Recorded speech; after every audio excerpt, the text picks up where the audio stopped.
You know, kids, I said last week that I was thinking about bringing back some different voices to the program.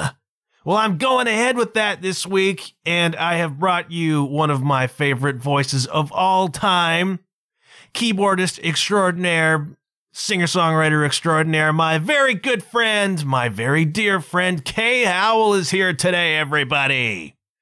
And we did an in-person interview. The audio is not where I would like it to be. That is on me. It's been a long time since I've done an interview, kids, all right? Since we've had a conversation. But Kay came over. We had a great chat. This girl is fabulous. She has been through some stuff, man. The past 3 to 5 years of Kay's life have been pretty nuts, and there's been a lot of turbulence, a lot of suffering, some highs, a lot of very deep lows, okay? And Kay has learned to turn those lows into music, man. She is an alchemist. This is an episode for anybody that's going through the dark stuff. This is an episode for anybody who's afraid to get real and be who he or she or they really is. And Kay is an inspiration. She is a wonderful road roomie. Her album Pink Trees is absolutely terrific. I am delighted that she had time out of her busy schedule to come and talk to me. I hope you'll be inspired by the great Kay Howl. She has done some living lately, man. And she'll tell us all about it on the other side.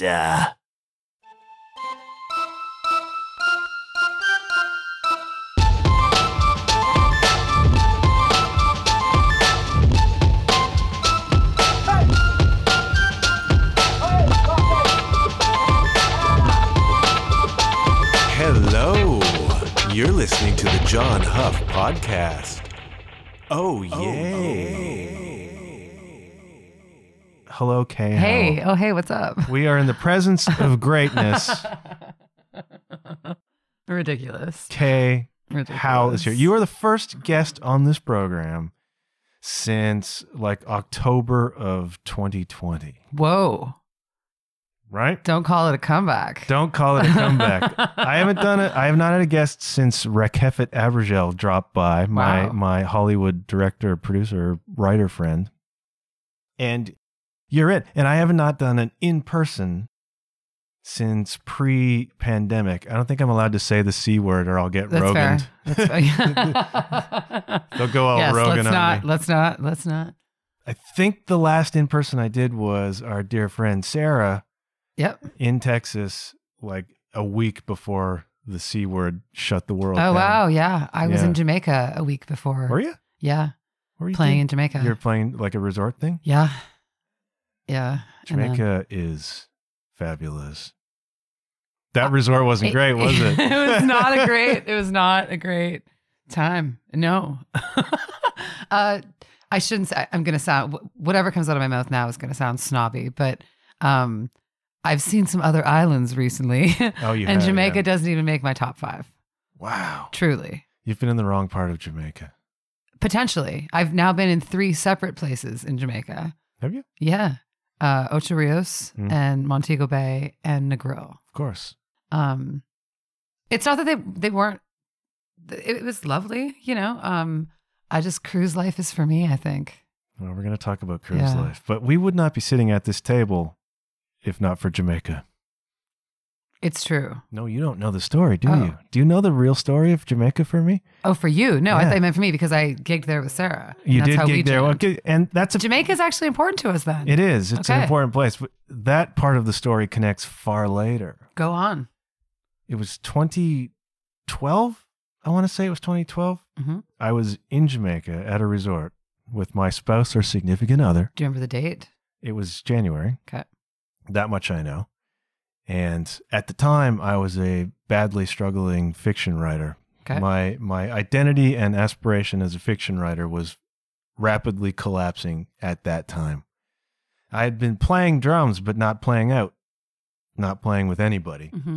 And that was not even part of my world. But we were after dinner one night, we were at the kind of buffet at this resort, beautiful resort right on like 7 Mile Beach. Mm-hmm. Magnificent. And we were in the martini bar looking down over the dance floor where the house band was playing covers.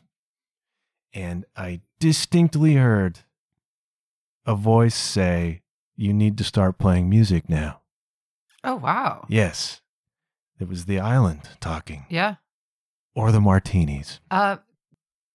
Who's to say? Who's to say? Who's to say? But it was a real intuition, like one of those powerful epiphany. It was an audible voice. I heard it say to me, "You need to start playing music now."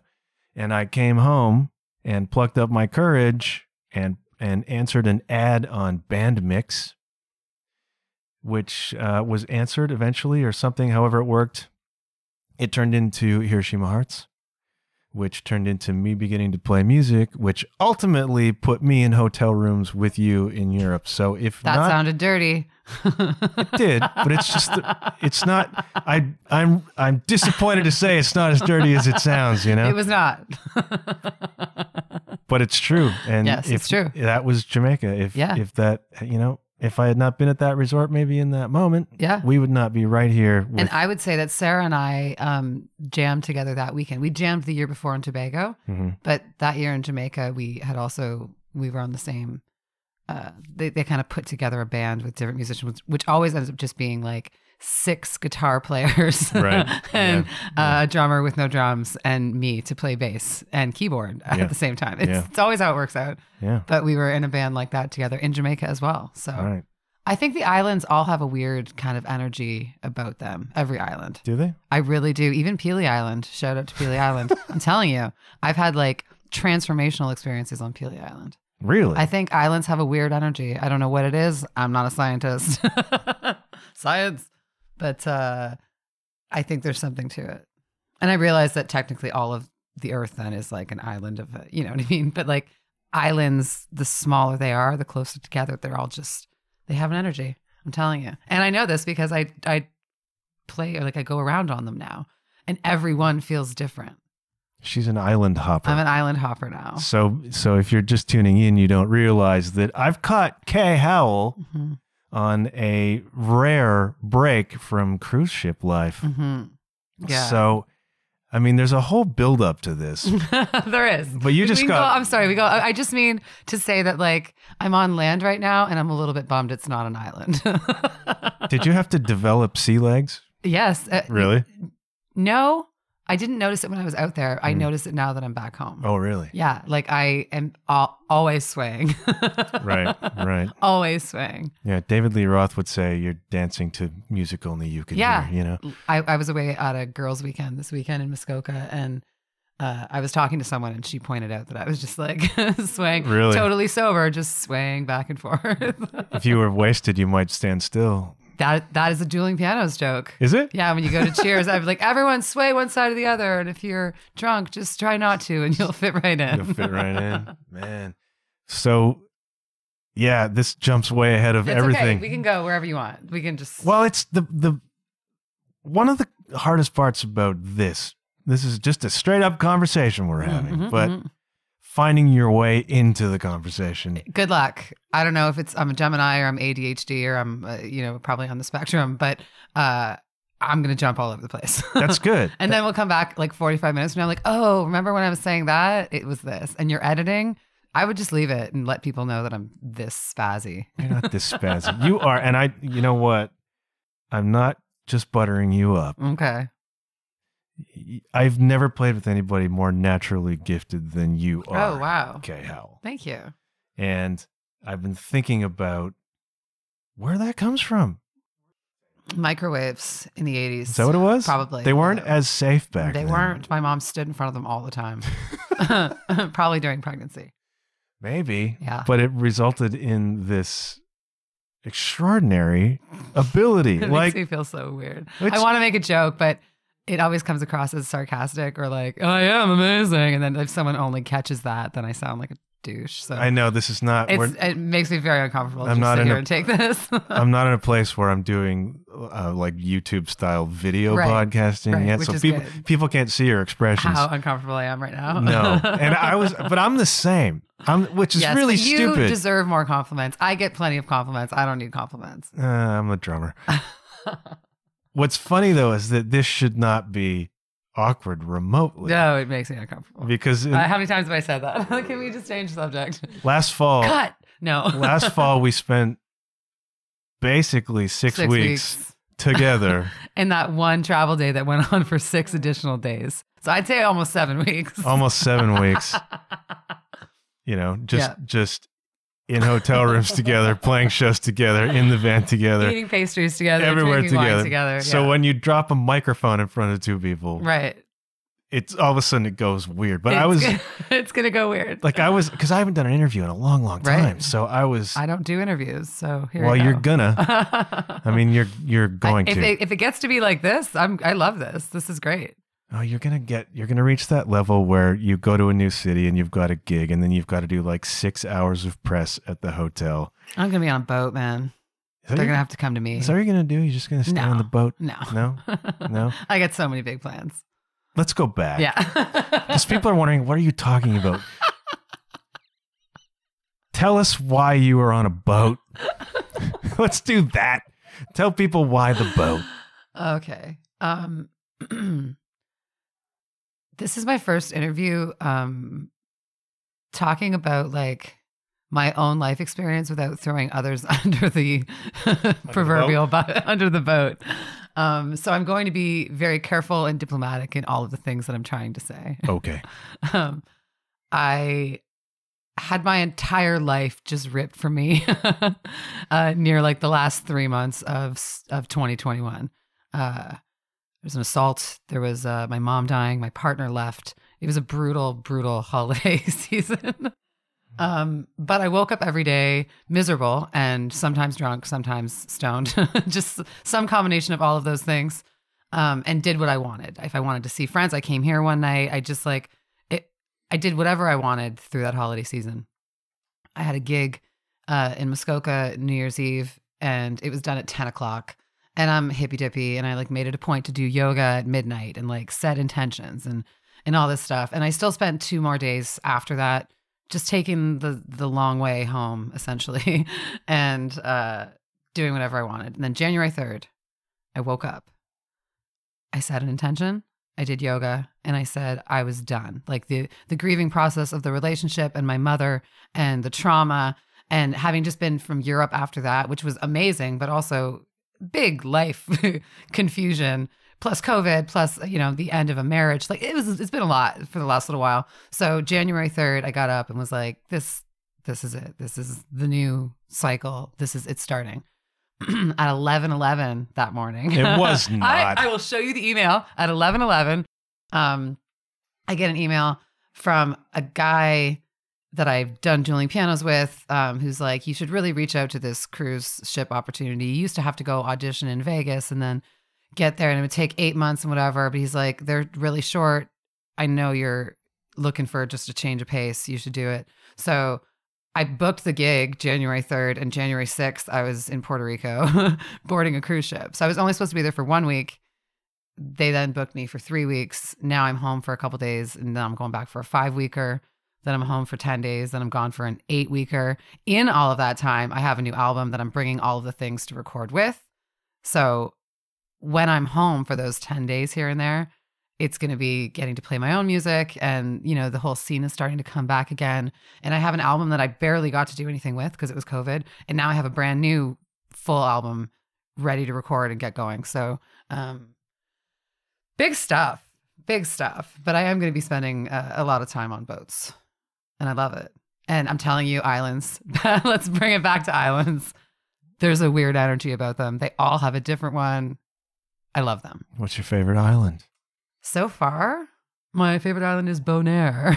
Bonaire. Which my ex / best friend / bandmate / great, all around great dude, Mike. I'm just going to call him Mike from here on out. Fair enough.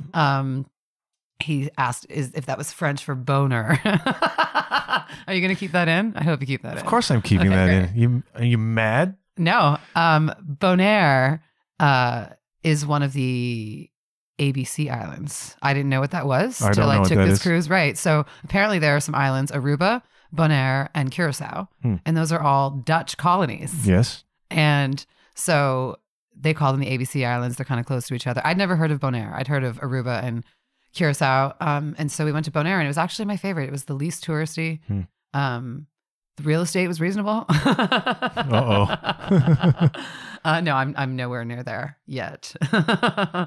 But it was just, but every island has been amazing. Truly. We hit all of these tiny little ones that I've never heard of, and they all have just an amazing energy about them. What's it like on board ship? Is there like a festival atmosphere on there?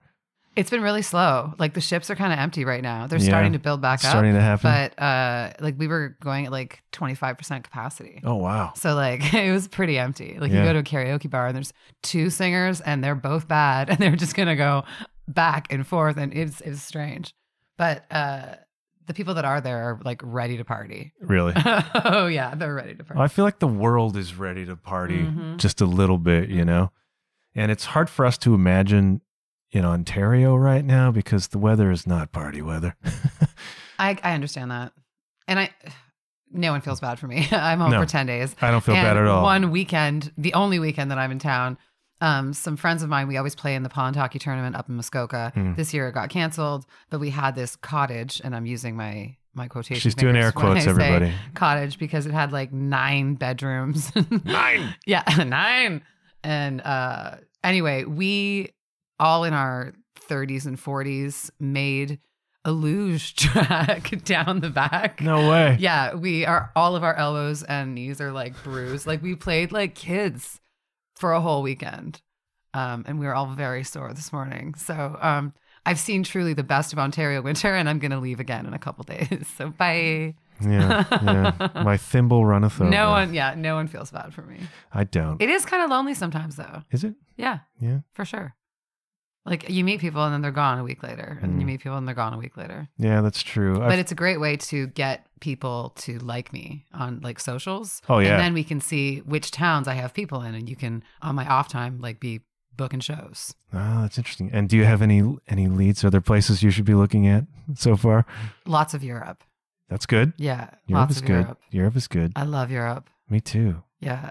I mean, I've been thinking about this ever since we agreed to do this conversation. Yeah. I've been thinking about some of the pivotal stuff, and we have to talk about Catalyst. We have to talk about Hamburg, Germany. All right. Okay. Let me set the stage, kids. Kay and I were the backing band for Sarah Smith on her last European tour. That's 6 weeks in the fall. All right. That's Kay's first tour in Europe, not mine. So I got to see it all through Kay's eyes, which was a real. There are many looks. Through Kay's blurred, crossed eyes, I got to see the European experience. But there had been an interview that you had done with another outlet, our good friend Jan, where you talked about how amazing it would be to be, say, Pink and playing a show for X thousand people and having them sing your lyrics back to you. That's something that you hadn't experienced so before. Amazing. I'm getting goosebumps thinking about it happening for Pink. So some people got hold of this in Europe. Fans. Some Sarah super fans. Some our good friends, Sarah super friends, got a hold of this. And should I let you take it from here? No, go. I love this. So Kay opened most of the shows solo, just her and her keyboard, and I'm backstage in Hamburg at whatever room that was, just doing what you do backstage, which is not worth talking about for me.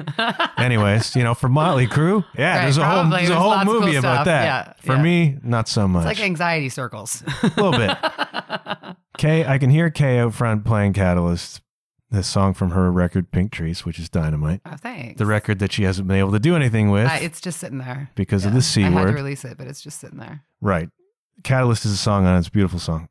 And we come up to the second chorus where Kay begins, she starts to sing the lyrics to the second chorus, and all of a sudden, I hear a whole room full of people begin to sing Kay's song back to her. You take it from there. Yeah, well, okay, to be fair, I love that you heard it like that. It was a room full of people with 5 of them, 5 to 8 probably, singing my lyrics back. Just so that you know that like not everyone just magically figured out the words to a song in a language that they don't speak, being sung by an opening act of a person they've never heard of, that they're coming together to watch. Okay, you're killing the story, man. You're killing it right now. Because it was very sweet. Okay. It was very sweet. They sang back the lyrics and I got choked up because that's what I do on stage now. I just cry when I'm on stage. I cried the last night we were in town. I couldn't even make it through our set. I was a disaster. So much so that when it got quiet, someone said, "Someone hug Kay." This is the last show we played. Yeah. But I got super emotional and it was very sweet. And then I tried to have them do it one other night and I screwed up the lyrics leading up to it. So it wasn't as good. You tried to get them to do it another night? At that terrifying bar where we had to go downstairs. Wasn't it also in Hamburg? That was also in Hamburg, yeah. With like the crowd on either side of us and no one in front. That little cavern club place, yes. Yeah. There are some crazy spots. See, you can't manufacture that, Kay. No, you have to let the crowd do that. I figured they would do it if I did Catalyst. So I did Catalyst, but I screwed that part up. That's what you get. But that was... The whole thing was pivotal for you, right? It was lovely. It was amazing. The whole tour. 100%. Yeah. This is what I like is that I've had this experience too. I've done several tours over there now, but what happens is you begin to see possibility. Yeah. In maybe ways that you didn't see it before. Yeah. You know? Absolutely. That's what it was for me. It's like, well, wait a minute. This is possible. It's possible to do. That's Sarah's great gift to me anyways, is showing me this is possible to do. And it was a real treat, not just that moment, but the whole experience of watching you be like, wait a minute, people will come and listen to my original music? This is insane. Right? Yeah. And I'm playing on a cruise ship right now and like, you know, they treat you like a rock star, but I'm not playing my own music. You know, like there is a Europe was the only place that I've ever known that you could feel like a rock star playing your own music. Right. Yeah. Cool, right? It was very cool. It was wonderful to watch we're both just like wistfully looking off in the distance. We're looking at the fireplace channel, which I have up here. Yeah, he's got the fireplace channel on. And we're just feeling wistful. But let's talk about your original music. Let's do it. Go back. Let's go wherever you want, man. Now, I said you're the most probably, well, I have to be. It doesn't have to be a fight. I have to be careful how I frame this. I've never played with anybody more naturally gifted than you. Like there is something in you that is not common. So we walk down the street and an ambulance goes by and you start singing out what the notes are. C sharp, G sharp, C sharp, right, G sharp. That the ambulance is playing. There's something in you. That's the microwave. Let's go back to the microwaves of the early 80s. The microwave created magic in you. Mm-hmm. When did you start playing piano? It was it was before 4. So near 4 though. I know that I think I got a piano for my 4th birthday. So I was already looking into it because I do, and I don't know, I'm stealing this from a Stephen King novel, but he explains one time where like you have a memory and then every time you describe the memory, you kind of put like a thin trace, like tracing paper over it. Okay. But you keep drawing it. And so at this point, like, I don't know if it's my memory or if it's just been told to me so many times that it's now my memory, but I do remember, and I sat there often sitting at my grandma's organ at her place and figuring out the notes to a song that was on the radio. Right. She had a little radio on top of her fridge. It was The Entertainer. And I was at the piano, not like, two-handed. There she was. Oh my, wow, look at that. Playing with my elbows. But I was like figuring it out. And so my grandma mentioned to my mom, you should put her in something. And my mom's best friend, in some weird, very serendipitous turn of events, had just finished her training to be a Suzuki method piano teacher. Oh, wow. And that is something, it's huge in Japan. We're huge in Japan. We will be. You are literally huge in Japan. I was massive in Japan. You are a monster in Japan. I was. But it was taking off there because they start their kids so young in music. But you basically went to sleep listening to a tape at the time. I think now it's just, files or chip in your brain or whatever. Don't say that. We'll get Rogans. The tape, I had a tape that I would listen to, and then you listen to it for like a few months, and then you go to your first lesson, and they kind of show you on the piano the notes that you've been hearing. And you haven't been hearing lots of notes. These are basic songs. But if you have an ear, you can kind of figure it out. And they had a feeling I had an ear. If you don't have an ear, there's no sense in trying to get a 4-year-old to do music. You can't reason with them. It's brutal. But if you had an ear, this was for you. And I had an ear, turns out. And so I took that all the way until I was like 11 or 12. So go to sleep listening to the music, wake up, you can play it. It's like that weird time when you're not quite asleep. And so it worked for me. But then when I turned 11 and 12, I went into a Royal Conservatory and they don't have tapes. It was just like, here's the sheet music. I'm like, no, I don't actually read this. I've just been depending on my ear these first very important 7 years of development. Their method goes all the way back to Mozart, and they have not changed it. It's true. Right? So it was very difficult, and I hated music from 11 to 15. Did you stay in conservatory that long? I did. Just toughing it out? A testament to my mother. She made you. I would slam my head on the piano. I was like just miserable. And I wasn't like writing my own music. I wasn't doing any of that. I was just doing classical. And sometimes I would like learn something on the radio, but that was in my own time. Right. It was not, I hated it. I can't believe she pushed on. I owe her everything, truly. You would still have wound up as Kay Howl had you not done conservatory though, wouldn't you? Wouldn't you have kept playing as you were? You know what? I know so many people who come to me now and like, oh, I quit around 11 and never went back. I quit around 11 and never went back. That was me. Right. That's so many people. Yeah. I don't know if I would have gone back. Interesting. Or would I just be like, someone who can play by ear? Weird. Yeah. Play by ear now, like a weird party trick. I don't know. What's it like in a casino for you? All those sounds, all those notes. Yeah. It's horrible. if I really focus in on it, like I've gotten used to just drowning it out, especially if there's lots. Yeah. But when I'm in town, the place I stay in town, there's a drip that goes like directly above my bed. And it has something to do with like the geothermal flooring or something. And it's like, just like a very hollow C-sharp drip with no rhyme or reason to the timing of it. Oh, that would bother me. Oh my God. It's just, I have to sleep with like the headphones on and like just water noises. Water doesn't have tone. Not really. Yeah. Are you like a noise sensitive person?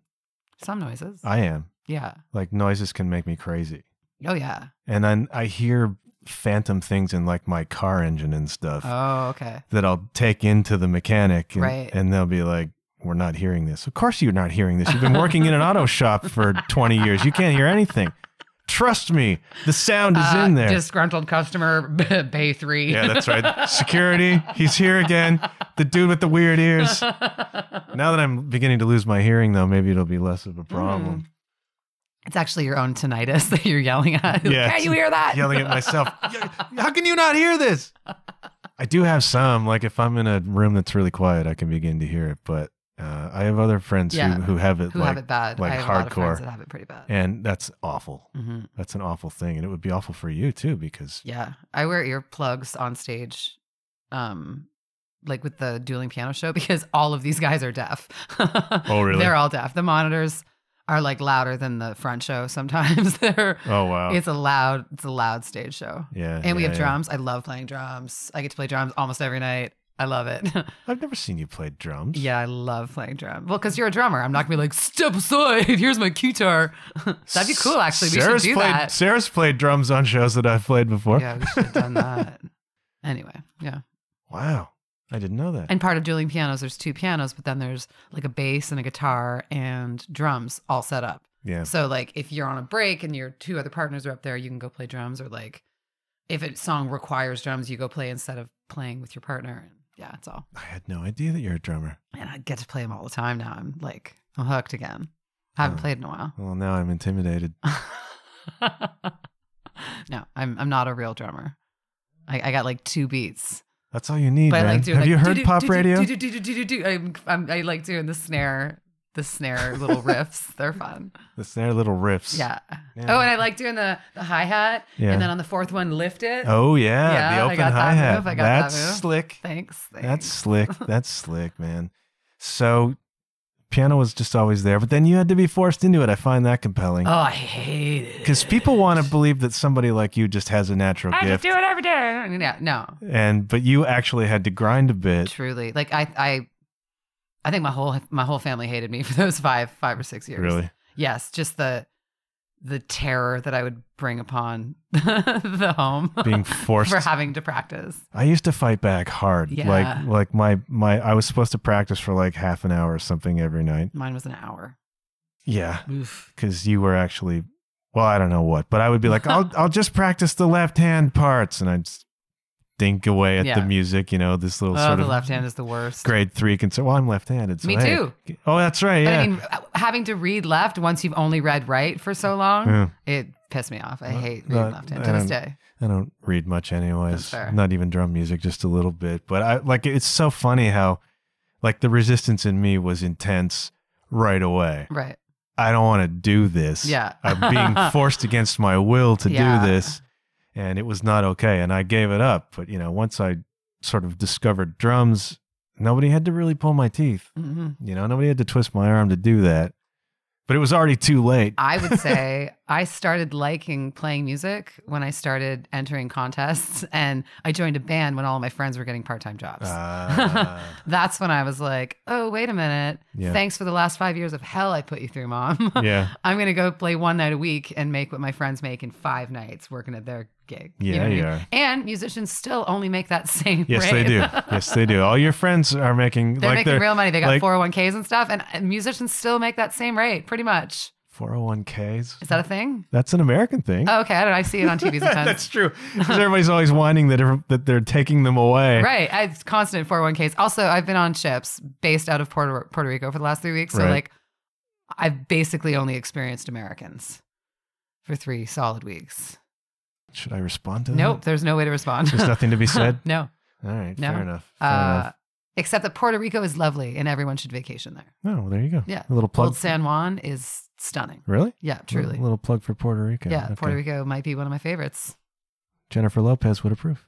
Isn't she Puerto Rican? I approve of Jennifer Lopez. Well, I'm sure you do. She's from the Bronx. She reminded us of that in the song. But That's right. She's not. No, she's still. She's still Jenny from the Block. Okay, that's the true. Block was in the Bronx, but I think she's like Puerto Rican heritage. I don't know how we got there. I don't know what happened just now. We went through a freaking time warp. But was music always going to be the thing? I mean, were there moments where you're like, I really wanted to be a veterinarian. really? Yeah. Well, you're a vegetarian, so I am a vegetarian. It's close enough, that's right? close, right? Yeah. I really wanted to be a veterinarian, but I did the science courses that I would have needed to do, and I'd applied to Guelph, was accepted, but when it came right down to the last minute, I was like, I know that I could do this. I just know it. And honestly, even through COVID, it's been really difficult. And I was making just enough that I didn't do the CERB thing. So it was very difficult. Sure. But it always provides for me. You got to hang on by a thread sometimes, but it always provides for me. So I still feel like I made the right decision. Oh, I think you made the right decision. Yeah. Every now and then when I'm super broke, it's who's not broke? Any veterinarian I can think of. You hadn't had to put down any kittens that day, so that is the other big thing. Then I started thinking, I like animals way more than I like 99% of people. And so I don't want to be a veterinarian. I have no problem killing people. I'm just teasing. It's a whole joke. So then I saw Dexter and I'm like, I can do that. I could do that. Is that a career path? Is that an option? No. I think I look around at the people in my life that hate their jobs, and I don't share any of the things that they share. Right. It can be kind of lonely. I've only just done one little course and I've got some bigger tours coming up, but it can be lonely. I found in Europe it wasn't lonely because you were there. I was going to say you need a band. Right. I got listen, we can't talk about this on mic. There's some stuff we have to save. But I have big ideas. Okay. Big ideas. Because you and the other best dude, Mike, are the band. That's it.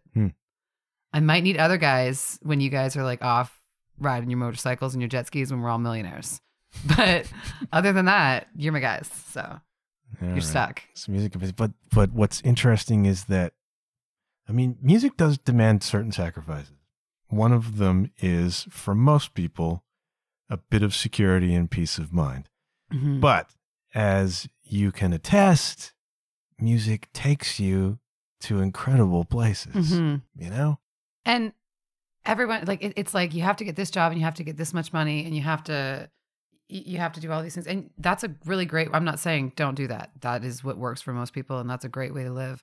My dad, put into like his retirement fund and died at 65. Right. Yeah.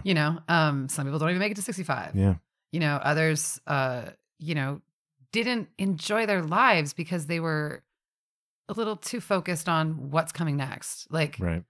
I don't know if anything that has had, like every time something terrible happened to me in the last year, I'd be like, what else could possibly, and then it would happen. And then like, what else, what now? And then it would happen. Like it was sprinkled with good, but I'm only now coming out of it and looking back, because that's how I process. Don't let anyone help you while you're in it. And then when you're coming out of it, look back and be like, whoa, like, what was that? And to only be stronger for it. You need that kind of resilience if you're going to be a musician, especially nowadays. Right. Like Denny once said, you kind of have to be an animal to be a full-time musician. It's primalistic. Yeah. Yeah. Like it's very much, it's kind of a survival thing, but I mean, how different is your life today than it was? Oh, everything about my life is, music is the only constant. Tell us about some of you mentioned a few, but if you can, walk us through just a little bit about what the last 3 years have actually been for you. Okay. Well, let's say 5 years ago, I realized I was gay. That's a thing. But very in love with my super awesome best friend, drummer, greatest dude, Mike. Mm-hmm. Who I think I said I was just going to refer to as Mike, but he deserves the title. He's earned it. Absolutely. So it was an issue, not an issue, something that we tried to resolve for many years. Didn't work out. So almost 2 years ago, it was like 3 years ago. I don't remember. Honestly, the last 5 years are all just a giant. Well, the last two in particular are kind of a vacuum. Right. So let's just say we're realizing it's not going to work between the two of us. What does that mean going forward? He's my drummer. He's my band. We have this business together. It's all these things. You're married for 17 years? He's my bestie. Yeah. He's hilarious.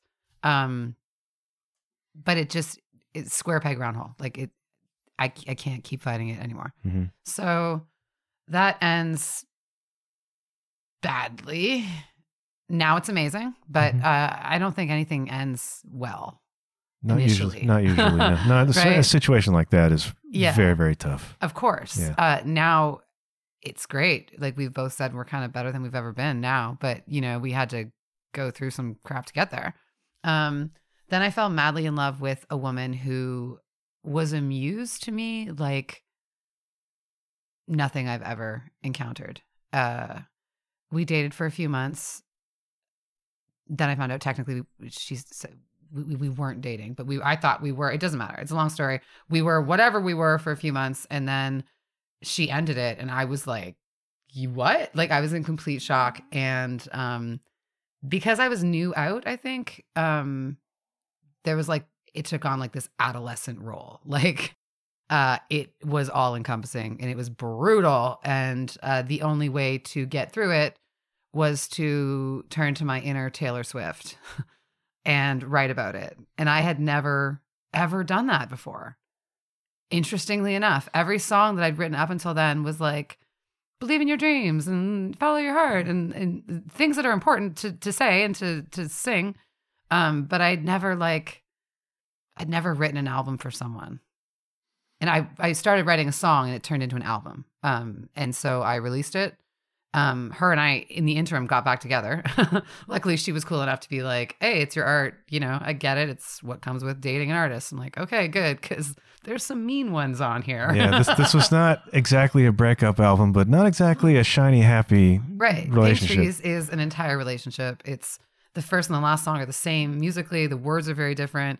It shows the promise and the excitement and then natural disasters, that like middle point. And then it's angry and sad. And that's kind of how our relationship was. So anyway, we were back together. Everything's great. And then,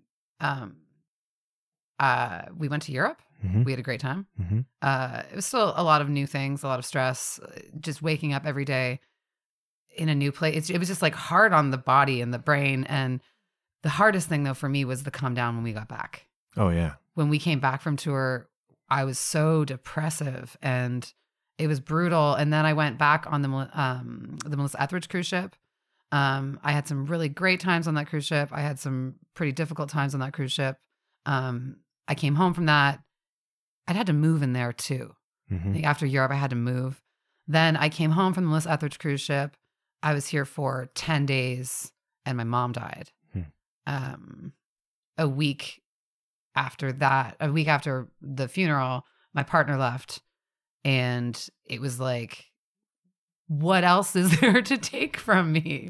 Like what is it? If one more person was like, it's training you for something, it's what doesn't kill us, I'm like, one more person comes at me with an angle like that, sheer murder.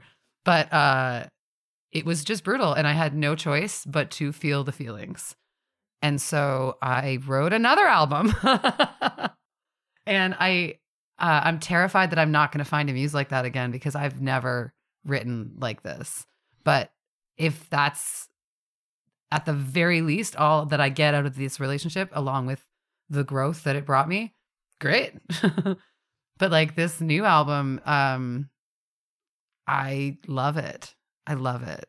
And it's not even out yet. Like, I love it. You have played me, you've showed me a little bit of a few of the songs. Workshopped some. Or Yeah.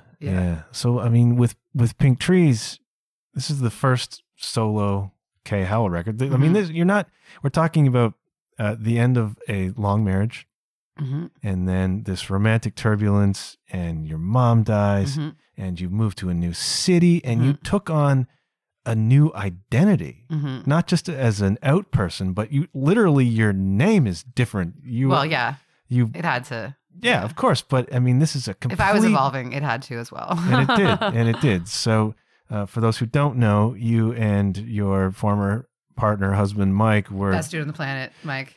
Best dude on the planet. Thank you. Who's not His sitting Highness. Right across from you right now. Obviously, you're also the best dude on the planet. You both have equal love, okay? You quit acting like stepbrothers. That's right. You together were the O'Cheas, all right? A very popular band around southwestern Ontario, duo. You did that thing for a long time. You've released music together, and that identity is gone. Everything is just gone, and you move to a new city, and you go through all these things. Yeah. And then you write this record. I turned 40. And you turned 40, which, you still seem like a young whippersnapper to me. Right. That's fair. Thanks. But then your writing changes. Yeah, it changed. Pink Trees is the first time you came out open and raw and honest. Yeah. And how hard was that for you? Or were you just like, at this point, I don't care anymore? I think the coming out had a lot to do with that too. Really? Like, I mean, these songs are lesbian love songs. And I couldn't write them unless I was out. Right. And, I took the long way getting here, but I'm out now. Yeah. And I think that had like freedom that came with it. And then I just had nothing else to do. Like both of these albums, it was like, accept the darkness or, I'm going to screw this up. There's a Bruce Cockburn lyric from Lovers in a Dangerous Mind. You gotta kick at the darkness until it bleeds daylight. Yes, 100%. Or, succumb to it. And I'm not a suicidal person. I understand mental illness. I have mental illness. I think everyone has mental illness, but I don't understand. I just don't have it. I shouldn't even say I don't understand it. It's not my place to understand it. But I know that that's as low as I get. As low as I was through Christmas, that's as low as I get. Wow. And I can't stay there. It's not meant for me to stay that low. So, January 3rd, things changed. I love that there was an 11/11 attached to that. I mean, I I love all that synchronicity stuff. I do too. And I've talked about it a lot on this show, but I struggle at times with it. I struggle with it right now because I'm in a place right now that's extraordinarily difficult and the way forward very unclear. And I get pulled into the same kind of darkness, and it becomes very, very tough to keep the faith. Has this been difficult for you to keep the faith? Yes. Yeah. And it's cheesy, but it's like, an Instagram thing I read somewhere a long time ago. It probably wasn't Instagram. It was that long ago, but it's that if you just hang on I think the first time I saw it, it had like some kind of God reference, and I was like, but it said, oh, we're gonna get Rogan. No, they don't Rogan you for going after God, only going after pandemic stuff. Okay, fair. But it was something along the lines of like, don't quit before the miracle can happen. And then I remember reading it in a different way later on, like sometimes like if no matter how hard it is, if you hang on those extra 5 minutes, and those are proverbial 5 minutes, sure, it always works out. And it really does. Like I had to hang on for those 5 proverbial minutes way harder and way longer than I ever had to over the end of 2021. And I waited just long enough. Yeah. But I mean, this is the end of 2021 is the legacy of a long buildup. Yeah. You know? Yeah. But what's compelling about it to me is that in many ways you're utterly changed. Like I feel like a completely different person. Right. Yeah. As an artist, you've gone in and you've delivered this rawness on a record. Yeah. And Wait till the second and the next one. Oh, you told me a couple of the song titles that got pretty intense. And you know, you can look back. It's much easier looking back, but you can look at this whole period of time and say, well, maybe in some ways I needed to experience some of this stuff to really unleash myself as an artist, you know? Yep, absolutely. What do you think about that? Another cheesy... it's all cheese. I know, but the idea of like pulling back on the bow in order to get the tension that you require to really shoot it forward. Yeah. It all comes back to those just like... And I have a wicked sense of humor. And That's I don't mean wicked like top notch. I mean wicked like dark. Warped is a better word. It's very metal. We can't even tell you that joke because we'll get canceled. Yes. It's very metal. Oh God. What was I saying? All I can think about is you have a wicked sense of humor. Yes. You have to. That's how you get through the really messed up parts. Like I'm giddy now because man, did it really suck for me there for a little while. I'm glad that you're happy. I haven't seen you in weeks. You've been away at sea. I know. I haven't. It's totally unhealthy, but I don't acknowledge the problem until I'm beyond it, and then I look back and go, "Wow, we that's survived." What I'm doing right. Yes. Someone sent me. I feel bad because I sent them like a picture of my legs on the beach, and they were in Ontario, and they sent back a meme that said, "January's been a real tough year, but we made it." And that's how my December felt for sure. Yeah. Oh, and then my Saints concert got canceled. Yeah, everything got canceled. Yeah, I mean, we haven't even really touched on the part where, you know, your whole livelihood was removed by a pandemic. We were very lucky. We did online concerts. Yeah. Not a lot. We didn't make very much at all, but it was enough. And we were just okay. Yeah. Yeah. It's been such a difficult time. Yep. And yet, at the end of all of this, you find yourself on Curacao and Bonaire. Mm-hmm. That's French for boner. It is. playing dueling pianos to carnival people. And you're going to carnival people? I don't know. I was just thinking carnival cruise. Oh, no, I thought you meant like carnies. I'm like, what? There's nothing wrong with carnies. No, I am basically a carny. You are. Dude, I am a carny, 100%. I kind of am too. It's okay. You know? Welcome. A corny Do you have any tickets? But you're going. 2 tickets to ride this ride. Step right up. Yes, that's basically what I do. You're going to Scandinavia. No, I don't work on Carnival. You're going to Scandinavia? Oh, that's in July and August. You're going to all the places? Oh, yeah. First, though, from April until the end of May, I'm doing New York to Bermuda to the Azores to somewhere in Spain. Oh. And then back. But apparently it gets really rocky. I've seen footage of boats in the Atlantic. Yeah. It looks intense. Yeah. I've only done Caribbean once, and the 5-week one I'm doing this time is another Caribbean. Were there any rough seas? No. No. There was one night where like you could feel it rocking, but I was in bed and it was amazing. I felt like that. Thanks, universe. I felt like that on the train, actually. I never slept so well as when I was on the train going across the country, just rocking back and forth. I'm thinking of you on the train after Amsterdam. Well, that was somewhat different. What happens in Amsterdam stays in Amsterdam. That's fair.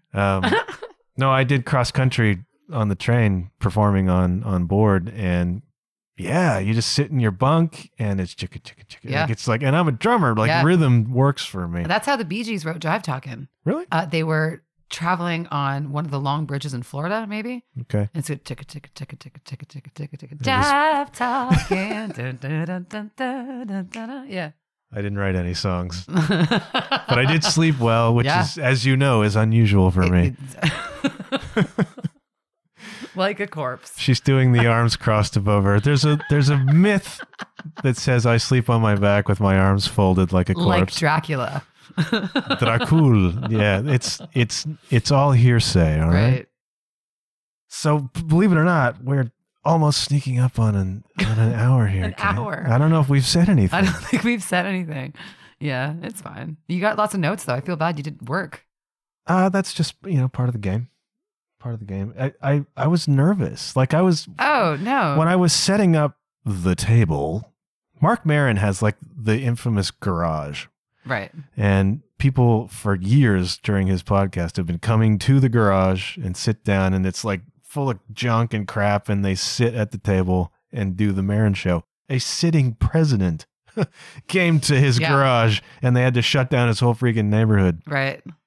The best I can do is the table. I love it. And the fireplace. You're the second person who sat at the table. Whoa. Our dear friend Tanya the Medium, her first appearance on the show was here, but normally I have to travel to people or I have to do it, online, but because I'm not big enough yet that people are going to fly in and you'll get there. Sit at the table. I flew into London for this interview. You did. Yeah. You did. And I do appreciate that. But I was setting it all up today and I was like banging the table into walls and and the things wouldn't plug in properly. And I was getting really angry. And then I had to stop myself and I'm like, oh, wait a minute.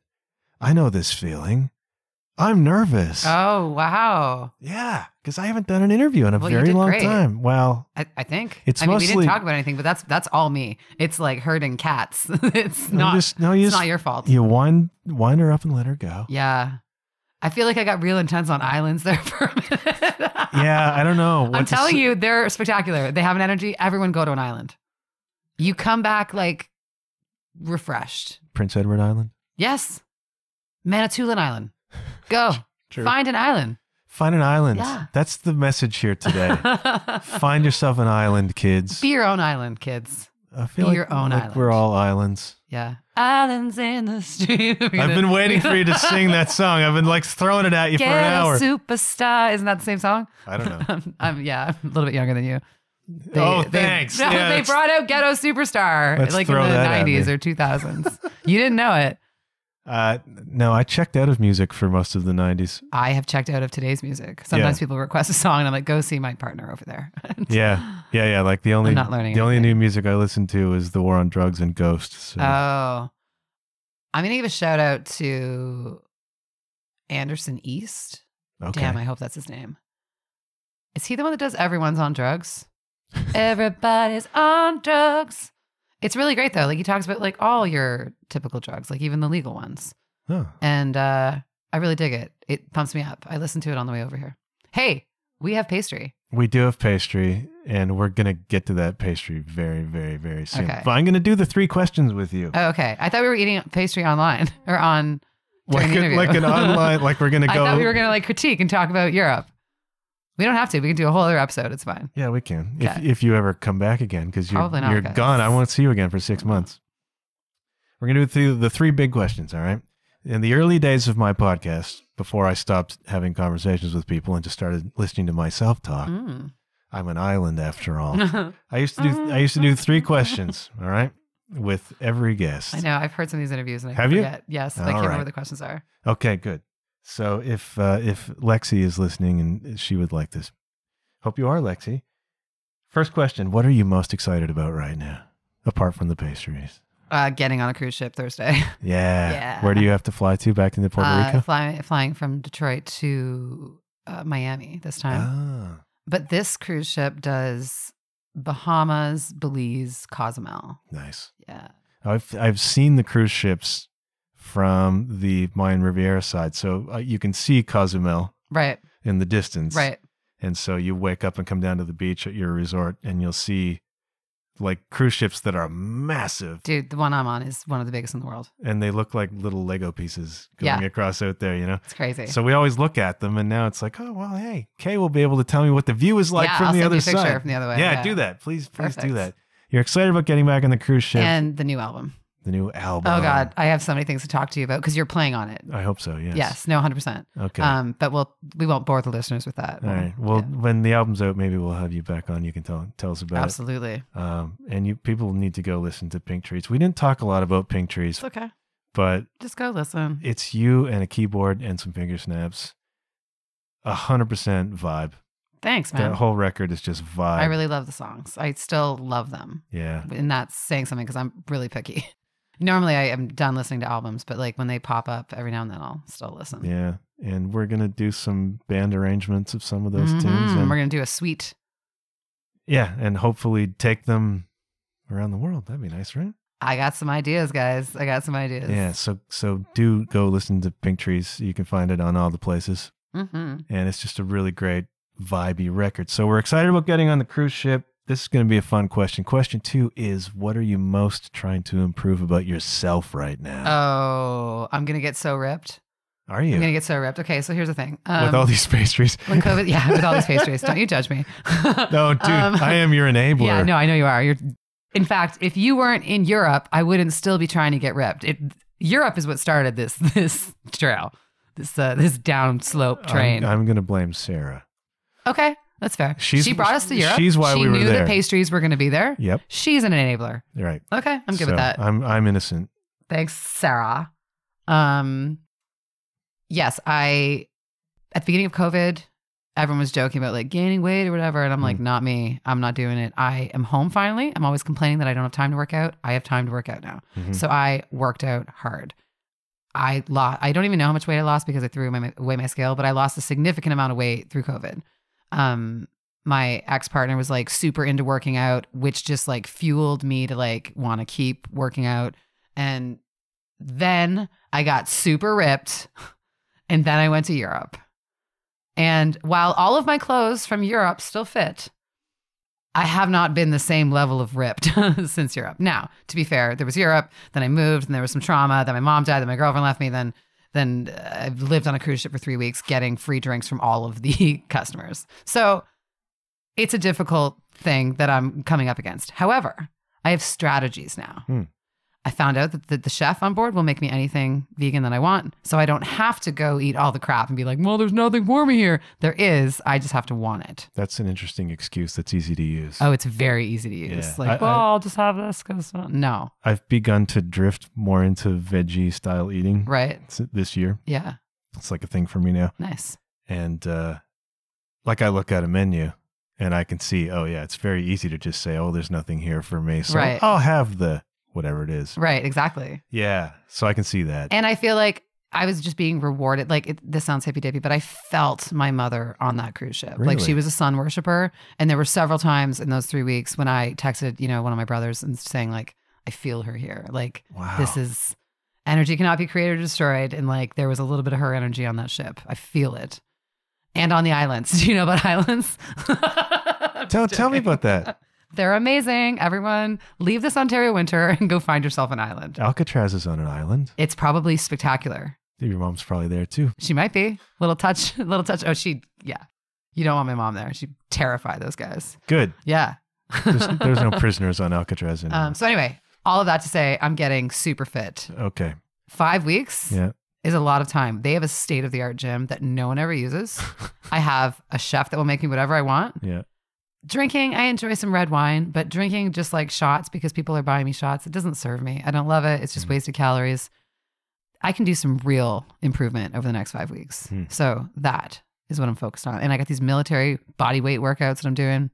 Pumped up. I've watched you do this. I will work out. I eat like shit sometimes, but I love working out. And yeah, you've seen me work out almost every day in Europe. It's nuts. Yeah. Like I have been extraordinarily impressed. Thanks, man. So because we shared the same hotel rooms most of the time, we were roommates. I got to see your lifestyle pretty up close. And it's like, I don't, generally speaking, work out on the road. Yeah. I use that as my recovery time because I'm old and my joints hurt badly. I understand. Yeah, I've been sledding all weekend. Right? My joints hurt. Yeah. So, but I've watched you, it's 2:00 in the afternoon. We've got a small window of time.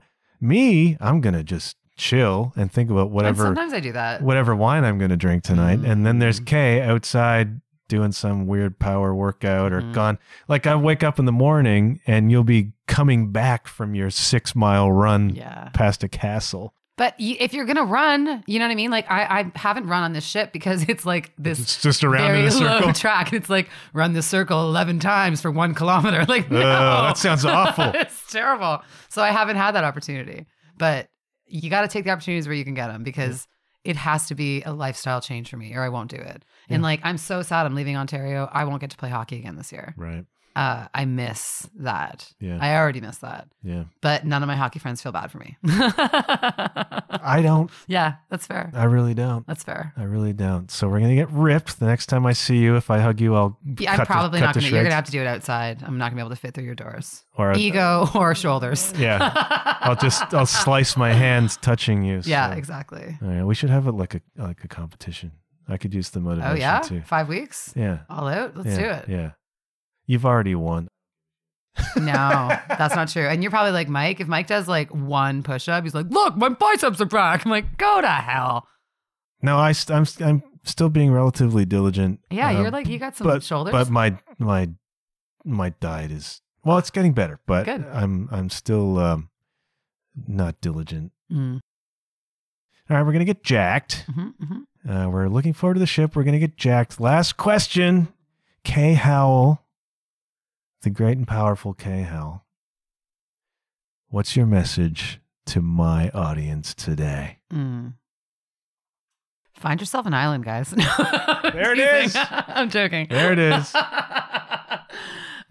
True, but also I think the message that kind of keeps coming back in today's show is not to give up. When it's really brutal, just lean into that dark sense of humor.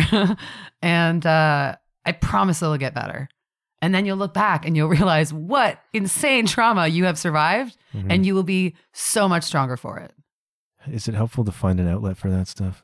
I mean, for you, it's like, for me, I'm lucky that it gets to be my outlet. You can write 2 records. Right. But you can write a poem, you can write a letter, you can write a record, you can you can work out. You can absolutely, you can paint, you can take up, create a new business. You can find something, find something and hustle. There's a ton of energy.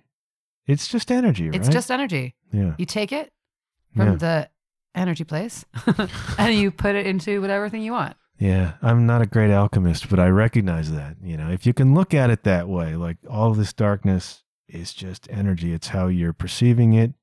It's how you're engaging with it. It's very, very tough to flip that switch. Like if you're down the hole, I've been down the hole. It's very tough to come out of the hole. You can't really think your way out of it, but you shouldn't. Thinking is the worst thing you can do in the hole. You need to not think. But if you can find a way to channel that, yeah, that's not just making it worse, right? Which is not easy to do, right? And I'm lucky at how things worked out for me, and it gave me the opportunity to really process all of that while seeing new places and being warm and that's nice. Meeting new people, and it was career affirming because they would every gig was a great gig. That was, I needed that trip. I needed that trip desperately. Yeah. And it's magic how it came into my life. It's very compelling. It is, right? Yeah. When you finally stood up and said, okay, we're changing. That's it. I'm done. But you opened yourself up in a way. Yeah. I felt myself open up in a way. Interesting. And I know, I'm a visual person. When I'm hearing music, I can see it. Have you seen Queen's Gambit? Yeah. When she does that, that's the first thing I thought. That's what I do with music. When it's when really? Parts are coming to me, string parts for different orchestrations. Yeah. Totally like that. What was I saying? Shoot. Something about being a visual person. Oh yeah. I'll think of this is the frequency that I'm on and I want to get to that one. So I'm literally jumping up to that one. Interesting. And people and places and experiences that I held on to so desperately because everything else in my life was going to hell. Of course. So cling on to like anything good. The more I let go of those things, the higher my frequency. Interesting. It was like I was standing in my own way. Yeah. Yeah. Get out of your own damn way, people. That's attachment. There. Attachment is the thing. Yeah. And it's what I struggle with most still, you know, just being attached to things because things become an identity for you, you know, and if you are afraid to face this sort of vacuum, right, where you don't know what you're doing, don't know who you are, don't know what you want, it's much easier to cling to the things that you recognize, even if it cuts your hand, you know? Yeah. So that's profound, you know? You're profound, Kay. You're profound. I'm feeling very profound. Yes. I'm mesmerized by the fireplace. I know. channel. Let's eat these pastries. We're going to eat the pastries. Yeah. All right, Kay, it is wonderful to see you. It has been a pleasure, sir. Thank you for having me. Thank you for continuing with the podcast. I know you think way too much about it, but you like it more than you don't like it. And one day I hope that you like it way more than you don't like it. Whoa. Yeah. You're freaking me out, man. Because I don't think you'll ever love it because I don't think it's in your fiber. I think you'll be too hard on yourself. I've been walking along this podcast journey with you all through Europe. Yeah. And you're like, no, my ego. But it's not your ego. It's you sharing with the world. And the world, we dig it. Well, today I'm sharing you on with the world. On behalf of the world, we dig it. Oh, thank you very kindly, world. Remember that. I remember that. I want to endeavor to share other people with this vehicle. Yes. If it continues. So. Share you too, though. I will do my best, but the people, we demand it. Say goodbye, Kay Howl. Goodbye, Kay Howl. All right. Thanks, everybody. We had a guest. Wasn't that fun? It was fun. All right. Well, we'll check in later. Pastries forever. Can you do the check you later thing? The end that I do everything? I go, check you later. Check you later. Well, we'll work on that. Yeah, sorry. All right. Bye for now. Bye.